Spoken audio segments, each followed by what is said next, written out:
विशेष अतिथि सम्पूर्ण आदरणीय अभिभावकज्यूहरू तथा मेरा प्यारा शिक्षक साथीभाइहरू, म सन्तोष अधिकारी, काठमाडौँ विद्यालय, यसै विद्यालयको सामाजिक विषय शिक्षक।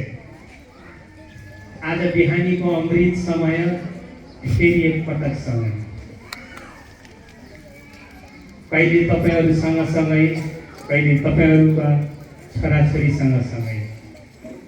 आदरणीय अभिभावकज्यू, तपाईहरूको उद्देश्य र हाम्रो उद्देश्य के मिल्छ? 100% तपाईहरूको उद्देश्य र हाम्रो उद्देश्य मिल्छ। तपाईँ आफ्नो छोराछोरीलाई पढाइको माध्यमबाट समाजमा चिनाउन खोजिरहनु भएछ। हामी तपाईहरूलाई परिणाम दिएर, बालबालिकालाई परिणाम दिएर यो विद्यालयलाई अगाडि बढाउन खोजिरहेका छौँ। यसर्थ तपाईहरूको उद्देश्य र हाम्रो उद्देश्य मिल्छ र हामी सँगै हुन्छ। आदरणीय अभिभावकज्यू, हजुरहरू पढेको पनि हुनुहुन्छ, पढेको पनि हुनुहुन्छ। तपाईँहरूलाई कुरा थाहा छ कि बालबालिका आफ्ना छोराछोरी पढाउनु भनेको 100 मिटरको रेस पुरा गर्नु होइन, लामो म्याराथन पुरा गर्नु।